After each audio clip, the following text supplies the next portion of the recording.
instead of either you can do a documentary or you do, in my opinion, or a narrative. And the fact that we never hear us speak the different languages, we're mute, and this MTV staccato video technique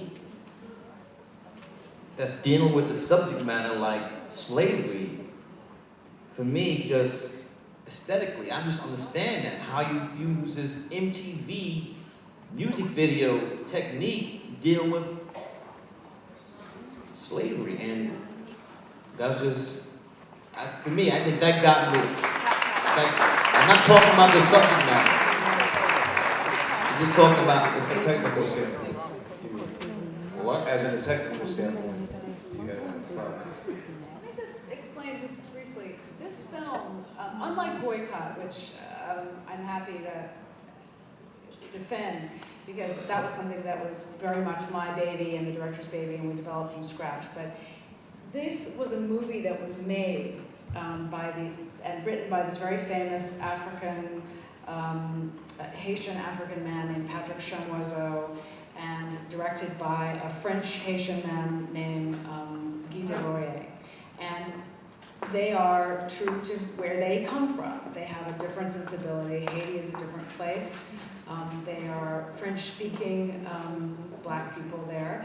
And this film, the basic conceit of the film, is that because we were all rendered without identities, without voices, we were not considered to be people, that in their conceit, their choice for the stylistic approach of the film, nobody had a voice because the power structure didn't give us one. And that was an artistic choice that they made. The movie was bought by HBO for Black History Month because it was considered to be very, just very different and very unusual and poetic. And I then turned it into English. So we hired Walter Mosley and we hired Jaimin Hunsu and we went to work with the filmmaker. And as Spike can attest to, filmmakers make choices. And when you have a director who feels passionate about cello music or other things that you may not entirely agree with, you have good artistic discussion, but ultimately you support your director's vision, and that was his vision, and this is the movie he wanted. And believe me, I invite criticism and discussion, and I think that hopefully someone else will make another one of these movies from a more African-American point of view, or any point of view, because I don't think there should be one movie on any one of our topics. I think there should be hundreds of them, as there are with everybody else's. So. Thank you.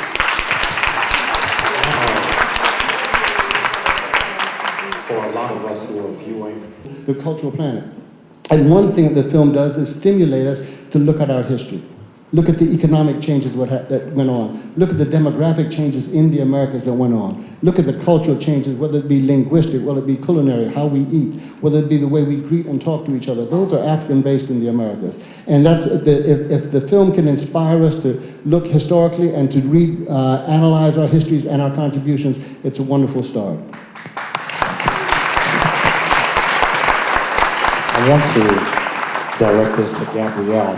One of the things that we can't ignore is that while there was one voice throughout this film, there was not a voice representing the women on the ship. Talked about our mothers and our sisters being raped and being abused, yet they didn't have a voice for 77 minutes about what it is that they endured and what they experienced. And we have risen to have the likes of a Maxine Waters and Condoleezza Rice and gifted young women such as yourself. What do you think will be the voice of young women in leadership in this new millennium? The new voice is going to be so powerful. And what I do as an actress, especially with this film, and especially the point that you just brought up, as a rape survivor and as an actress, and at that point in my career where people are starting to listen to me, you realize I have a voice. I can make a difference. So instead of getting up on MTV Cribs talking about this is my Benz and look at my ring my husband got me and look at our nice stuff, I'm talking about I too have been there. I too was raped. I too didn't have a voice. I too was mute. I didn't get to say anything about what was happening to me. And now I have reclaimed my voice. And now I speak about rape survivors, tell you where to get counseling, tell you where the resources are that can help you. And I believe that I'm just one of many voices that are just waiting to be heard. But it's a matter of using that voice. And the important thing about this film is that it reminds us of the common link that we have as Black people. And the more that we try to separate ourselves along socioeconomic lines and distance ourselves from the struggle, the more we lose focus and the more we decrease the value and the power of our voice. So what I say, to other young women, what I say to other entertainers is don't misuse your voice and don't take your voice for granted because people are listening.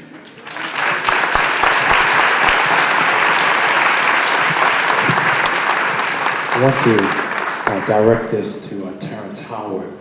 Throughout your career, you have played roles that were not atypical for young Black men.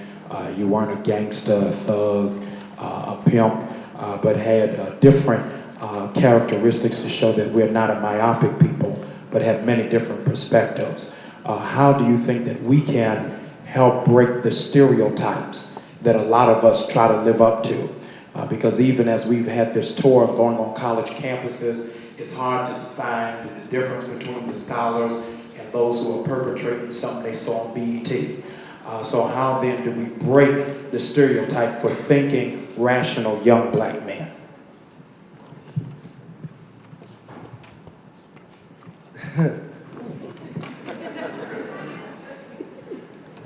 I guess the first thing that you do is you refuse to be limited by these stereotypes. You refuse to wear the clothes that they project that we're supposed to wear.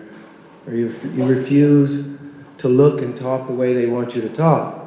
And no matter what someone tries to make you do, like Robert Townsend said a long time ago in Hollywood Shuffle, there's always work at the post office. And if you have that integrity of self, when I was a little boy, my father put some salt and some pepper on the table. And he said, that's salt and that's pepper. And then he combined the two together.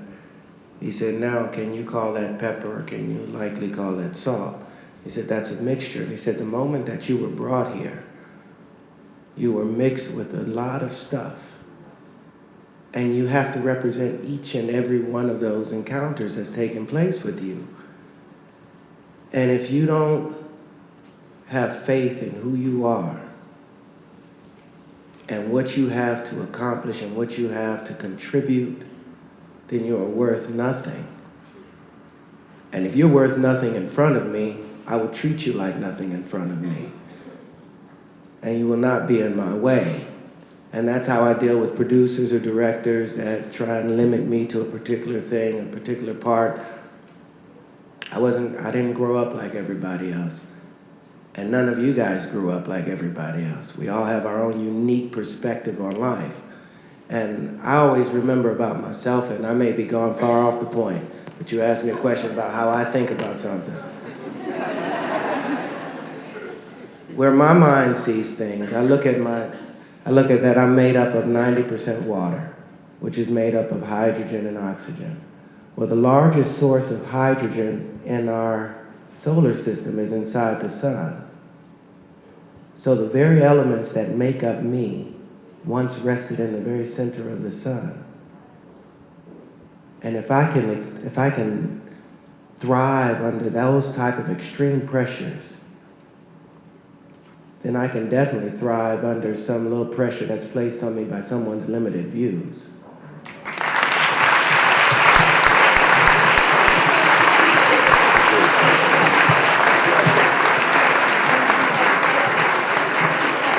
I want to direct this last question to Amir. One of the driving synthesis of this film was the music. That the music helped guide our emotions. And long since, music has been an intricate part of our community, of our society. Do you feel with this resurgence of neo soul that it will guide us back to music with a message. Neo soul. Okay. I think the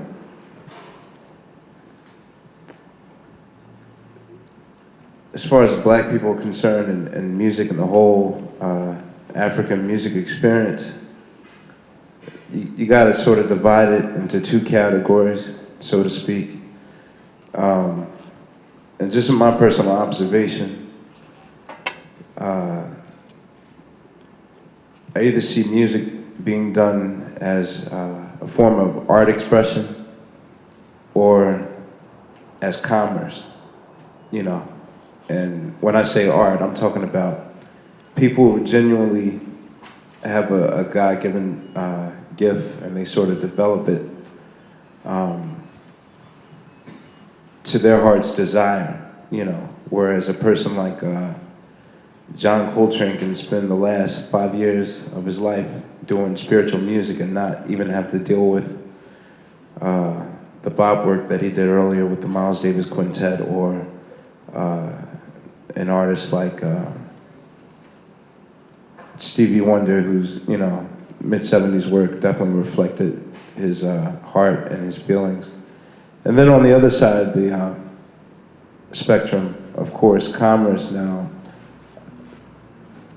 You have to understand, like, this is a business, you know, and no matter what anyone says, you know, people can look at the Roots or at Common or whatever, like, oh, you know, I encounter this all the time, like, oh, I love you guys because you guys are, you know, more on this level and, you know, not like these guys I see on BT or whatever, you know, like the whole art versus commerce thing. And the thing is, you have to understand that it's all a business. And, you know, I've encountered people under the guise of art that use that art as a gimmick to sell their product, to make commerce, you know, as opposed to the so-called commerce rappers. You know, I just worked with Jay-Z, and back when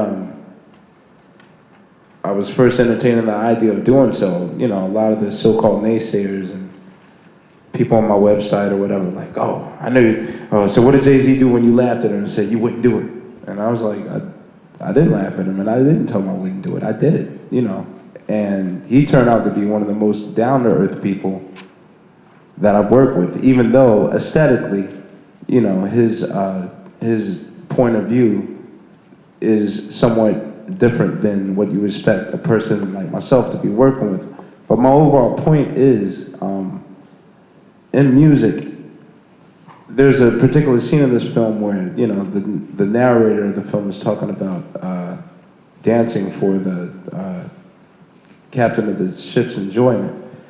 And that's still happening today. Like, that's never stopped, you know. Whether or not it's a so-called spiritual return to music, or whether it's you're doing it just to have bragging rights. I mean, black people are very proud people, and, you know, we're gonna brag about things that we've achieved, you know, wear our achievements on our chest, so to speak.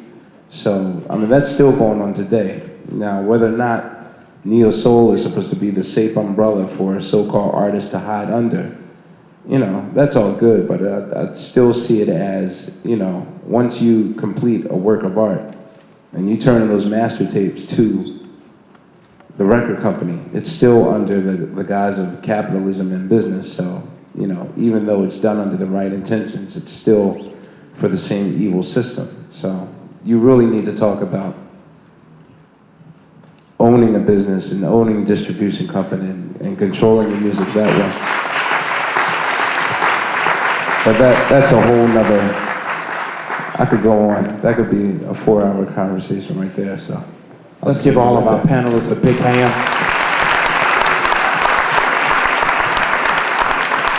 While you're doing so, let's thank HBO again for sharing this with us and bringing all of our guests to come in and be a part. We're going to, at this juncture, open up the floor so that you might be able to share whatever your concerns are. You gotta remember, they had been trapped for months on at the shore. Their spirit had been broken to such an extreme point, and then put on this ship for 6 months. You got the closest, Einstein said everything's relative. So let's take it to a relative place. Here we are in the United States. Now, how many black slaves are inside the prison? And how often do you see them walk in line down the railway because they're scared to death? Because if somebody steps out of line, they become a problem and they are harmed. And it's the few that really want to, like me, you can't chain me. I don't give a damn who you are. Because I don't really care about me. I care about my strength and my pride. And I've been fired a number of times. I've been arrested a number of times. And mostly just for standing up for my rights. But if every one of us did that, we would be in a whole lot of trouble.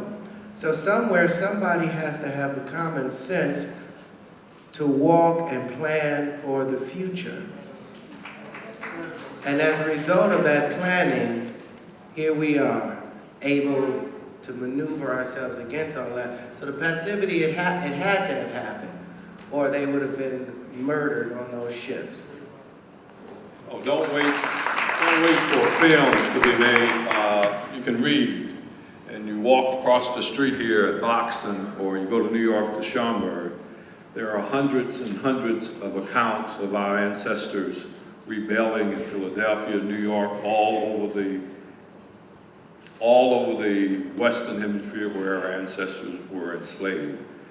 Read, okay? You don't have to wait for a film. I like that, Shelby. Did they base this on slave narratives, or did they make it up themselves? Patrick Chamoiseau is a very famous intellectual, particularly in his home country and in France. And so they did a lot of research. And in fact, at least from the research that they did and the subsequent material that I reviewed, there weren't that many slave revolts on the boats. There were certainly once we were brought here that changed somewhat, but the actual number of slaves on ships who were able to revolt, who had the means, who were unchained long enough, just weren't that many. And That's not so. Okay. I hate to differ with you.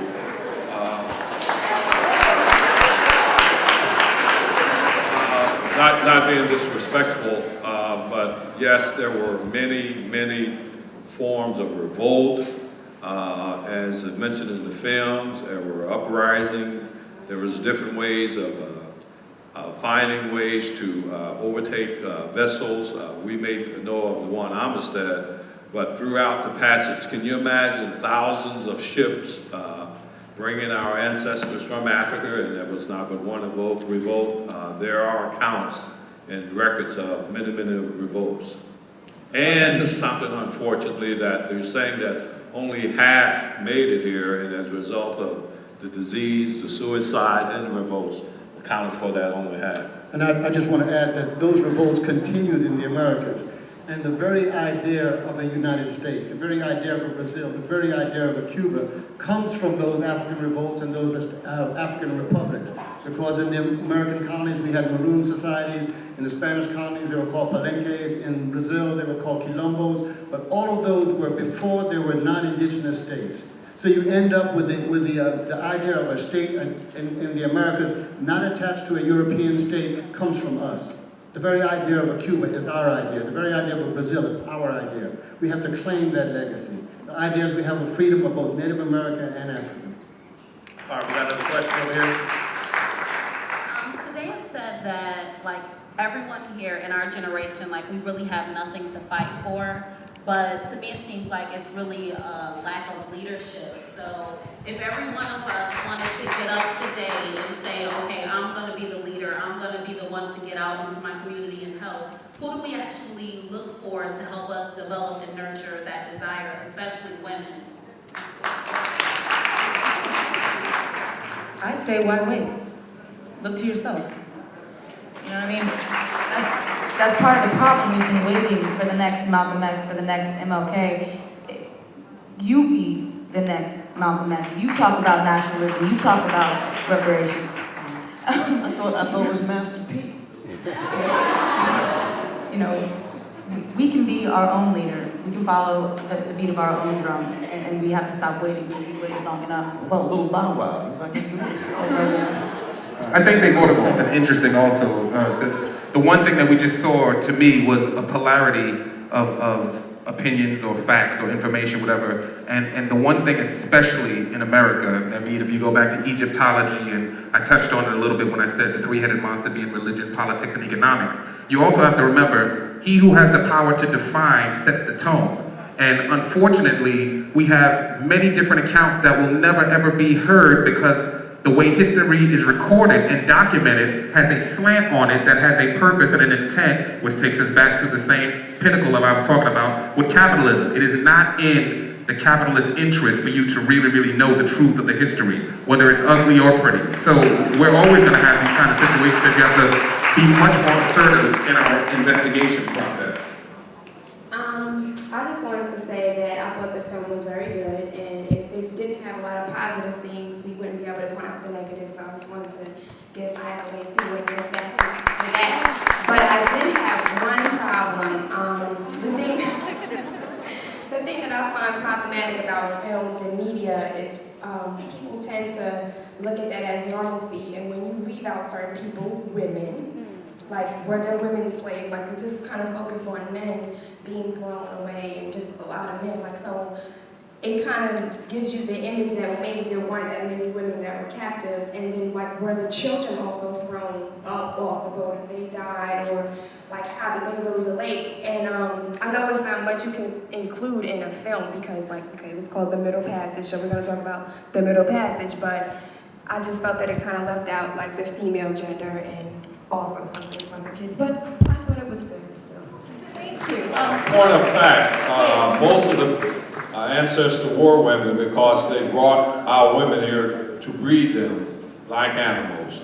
And so instead of the transportation of our ancestors, they would bring the women here, the strong and the young, and they would breed them. And as many as having 30 to 35 women, children during their lifetime. So many of the ancestors who brought here were women. I just want to say one thing to the women in the audience. One of the, there are not that many black women producers in Hollywood. There are not that many black women directors yet. And I got my start because of this man at the end of this row who gave me my first producing job when I started my own company. Thank you, Spike. He's being shy. But let me just say, I encourage, because most of the filmmakers, as in any culture, tend to be men, I encourage any young woman here, if that's what your inclination is, I agree with Gabrielle 100%. Go ahead and do it. Get started. Don't wait for someone to validate you. Don't wait. If that's the voice you have, then go ahead and create.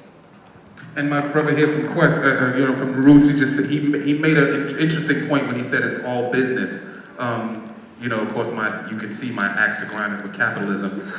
When it comes down to business, everything is about commercializing and being able to set up to have an audience where you can make some type of money. So, of course, HBO doesn't have the same dynamics as network television, but it's still about subscribership and so on and so forth. But I was getting back to saying again, when I gave you the 4 things, racism, sexism, classism, and ageism, unfortunately, we have a situation where the backlash of all of those isms creates an emotional, we have mental, physical, spiritual, and emotional, I can go on and on, but the backlash of the emotion of that is, on some levels, and I've heard Hollywood producers talk about this when they talk about the realism in films, we have a very, very emotional, sensitive hotspot, if you will, when it comes to seeing women and children taken advantage of in film. So a lot of times they stay away from certain levels of truth because they're trying to be emotionally correct, and it does a lot of disservice in a lot of cases because, like you said, you feel left out. And I think, again, part of that is backlash, but a lot of it is by design, again, because,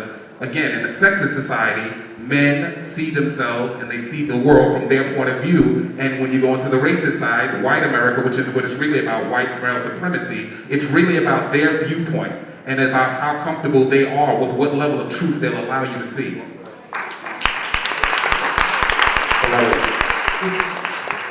This is more of a comment than a question. I think the first thing I'd like to say is that we need to recognize that the folks on that boat were not slaves, but rather Africans who were enslaved. And that as long as the majority of Africans in this country continue to believe that slaves were brought from Africa, we'll continue to act like slaves here in America.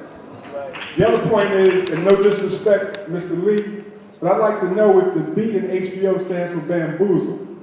Because as I watched this film that talked about the Middle Passage, from all accounts that I've ever read or heard about the Middle Passage, it was horrific. There was nothing in this movie, personally, that I felt was horrific. If this had been a horrific viewing or depiction of the Ma'afa, there would still not be a dry eye in this room.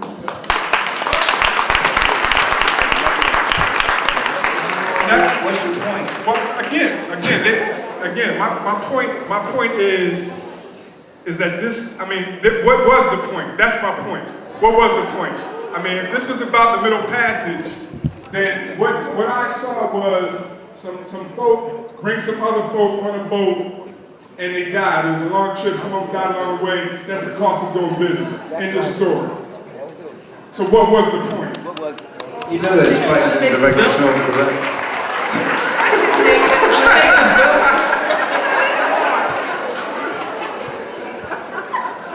Why'd you do that? You should, email him. All right, we got another question over here. Okay, first of all, I'd like to say that I did enjoy the video. However, I think that the movie didn't do justice to the sheer number of people who were lost in the Middle Passage. Just by the numbers that Professor Norman gave earlier, it had to be over 65 million African people lost just on the way to America. And white people have a tendency to look at us and say, why are you punishing us for the things our forefathers did? But you don't understand that we lost our forefathers in this trip. 65 million generations were lost in this trip, and I think that's something that was not recognized by this film, and I would just like for people to take notice of that. But let's be honest.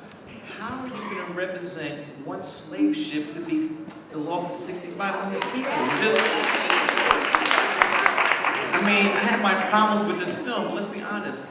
How is one film, I don't care who you are, how is one film going to truly represent the horror of us being enslaved? That's too enormous burden to put on one filmmaker, one film. It's not humanly possible. If you really wanted to pick the horror of the Middle Passage, the rape scenes alone would never ever get past the censors. I'm very shocked that they even let the vomit scene just for 1/8 of a second in there. But you're talking about slightly rolling to your left side in someone's feces, and not to mention getting pissed on, and just to really truly depict the horrors of sharks attacking you. I don't think Hollywood would even dream. And if you did go the independent route, the effects alone would be so high up in the hundreds of millions of dollars. If there was some filmmaker brave enough to really show slavery, they would be hung. If you had the filmmaker up here that had a young black girl or boy being raped, you people would be up on the stage in a second. I don't care if the filmmaker was black or white. I would not show that. I would not show an 8-year-old girl being raped by these sailors on a ship. Why not? For me? Because I think there's a way you can do to show an actual depiction of that.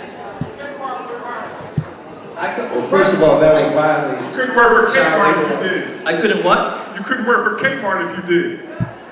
Sir, my commercials have nothing to do with my feature film. So look, this is a personal thing. I have a 7-year-old daughter. and as a father. Let me finish. You didn't allow me to finish. You didn't allow me to finish. Why should I give you respect if you couldn't afford me? Go ahead, finish. Take the mic out of here. Can't we all just get along? Listen, ladies, As a filmmaker, at least for Black History Month, let's get along and respect one another. as a filmmaker,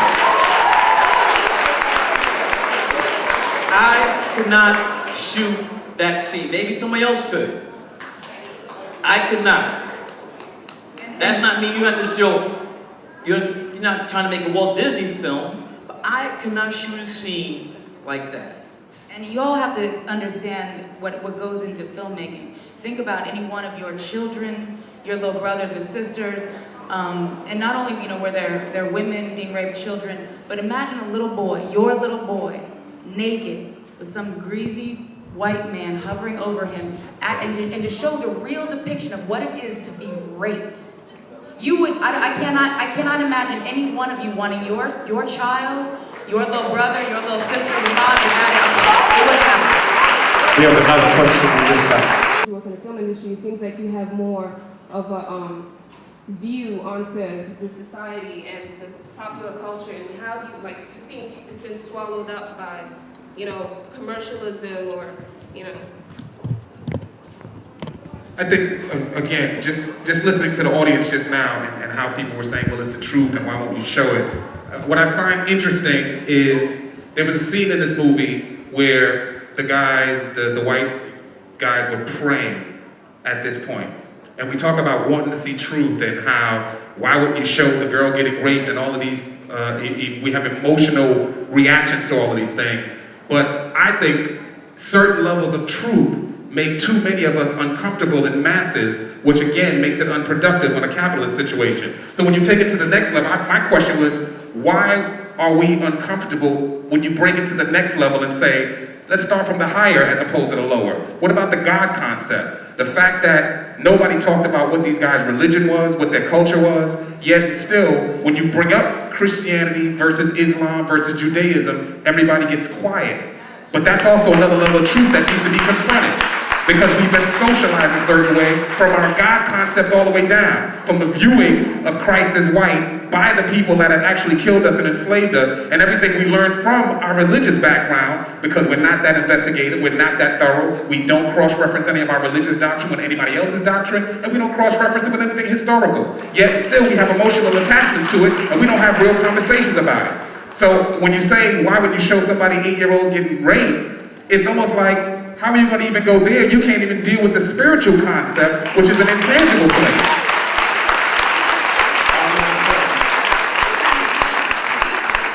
Excellent film. And I also thought the depiction of Africans and their contribution into the slave system was excellent. And my question is that you stated that the Africans and their contribution to the slave system shouldn't have been in the film, but I personally believe that capturing slaves was very seldomly done. It was mostly the selling of slaves from Africans to the whites for liquor, beads, and guns. Like, we were traded for gunpowder. That was not to us. So I believe that it showed the truth. It basically showed the truth that a lot of us don't know and think it's, all the white people. It wasn't, because without the Africans, we wouldn't be here. Well, I'd like to respond to that. As a criminal defense lawyer, I represent a lot of young drug dealers. But those young drug dealers from North Philly have no impact whatsoever on the drug trade in America. So to equate the Africans who were involved in the slave trade is to equate my Raymond Rosen Project drug dealing client with Oliver North. It's a completely different thing. The other thing I want to explain is that Africans didn't capture Africans and take them to Europe. The Europeans came to Africa. It's a matter of looking at the cause and the symptom, the cause and the effect. What was the cause of slavery? It was the devils coming to Africa doing what they did. The other thing folks don't realize is that the same Congolese king who was involved, Agacha, who was involved in the slave trade, was himself enslaved. And those Africans who decided to rebel against the slave trade, they were enslaved. So Africans would have been enslaved by Europeans despite what Africans did. The fact that you focus on some minor player in the slave trade is to do disservice to what the Europeans did. I'm not going to let them off the hook by saying that blacks were involved in the slave trade. That's utter nonsense. Ask yourself, would there have been African slavery by Europeans without African complicity? The answer is absolutely yes. The Europeans would have done what they did despite what took place. If those Europeans had not come there to do it, we wouldn't have had slavery. Simple as that. And the one final point I want to make, which is critical, even to the extent that these African kings were involved in the slave trade, it wasn't the slave trade as they knew it. They didn't know that you lost your language, your culture, your religion, your humanity. They thought it was the same thing that happened anytime you have a prisoner of war. So the fact that we even discussing this, I appreciate that, but also I'm bothered by it because we're getting sidetracked. We're getting our eye off the ball. The ball is the devil who started slavery and must pay for it by blood or money. Listen, we're running quickly out of time. We're running out of time. Let me ask you to limit your questions and your comments, and as the panelists to limit theirs as well. Our gentleman is going to ask his, and then we're going to go to our elder so that he can speak for us. My name is Michael Chair. I'm a graduate of Temple University. This is Fox School, Business School. And my question is, we're all seeing the news, the friend, and the question is, the acts committed in this film was cowardly by white folks. And now, how can we, as black people, avoid being cowardly? He said the acts were cowardly. How can we now avoid being cowardly? No. What we're supposed to do. So he's saying that should it be an eye for an eye, tooth for a tooth situation? No. By some religious doctrine. No, what we're supposed to do, it's like we're spending so much time talking about what happened back then, and it's important to have an understanding about that. But what, like I asked before, what are each and every one of you doing on a daily basis to stand up for your rights? You know, how do you stand for your own integrity and your principles? How are you planning for your own future? We can all sit and complain, but I want to know who's actually doing something about it. And we have to understand it's a multi-layered situation. Again, we have to be comfortable with being able to agree to disagree. Because what I love about what we're doing is, again, you see the vast differences of opinions. We have to be able to start communicating. That's the very first place. Without the communication, we're not going to get anywhere. So at the end of the day, we have to be able to open up the floor to the most uncomfortable. Somebody does want to see the 8-year-old getting raped. I personally don't want to, but that's my emotional choice. But I respect your choice if you think that that's necessary to convey something that happened. But again, history is documented according to he who has the power to define. And at the end of the day, if he shoots the 8-year-old getting raped and the powers that be don't want it in the film, it's not in the film, period. So you also have to understand the dynamics of where we are. We are in America. We, until recently, if not ever, are still considered 3/5 of a man. We got to start going into how we're actually viewed. We don't really count until we matter economically. And then even in that situation, we're still small potatoes because the economic structure isn't designed to be overthrown. So we have to understand the nature of what the battle is going to be. Then we have to understand, again, everybody isn't a leader. Everybody isn't necessarily a follower. Somebody's a mathematician. Somebody's a philosopher. Somebody's a scientist. We need to pool the resources and understand the multi-layered problem and get together on a communication level first. It's the Wild Wild West. Please direct your attention this way. Our elder wants to speak, 81 years of age. And I think all of us ought to, in fact, listen. 84 years of age. You said, oh, wow, people, here's 3 years. 84 years of age, and I think that this is a good centering point moment for all of us. Good afternoon, everyone. I'm glad to be here. I enjoyed the picture, but it wasn't graphic enough for me. That's right. I thought there would be more scenery of the slaves and what was being done to them. I just heard a few scenes, and it was mostly talking, which was good. And I feel that many of us, when we talk about our situation, we have a tendency to soft pedal it and not and sugarcoat it and don't tell the whole story as it is. And I feel we should do that. Indeed, the time has come for us to tell it the way it is. Don't worry about offending a white man. Don't worry about it. Tell the truth.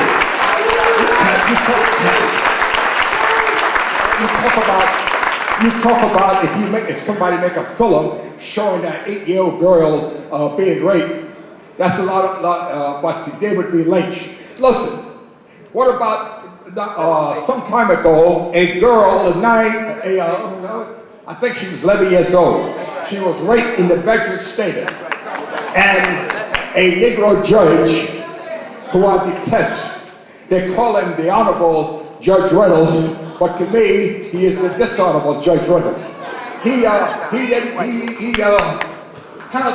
those boys with kid gloves. He didn't do nothing to them. That's right. And when the Negroes talk about it on the radio and so forth, they soft pedal it. They don't talk the way it is. These people, you talk about slavery, but slavery is still going on. You're still talking about this type of strategy being committed. Now, look what they did to a man down in Texas, I think it was, drug him behind a truck until his head came off. It is time for us to stop soft pedaling the thing and sugarcoat it and tell it the way it is. Yes, we should make films and show what is being done to us. Show the girls being raped.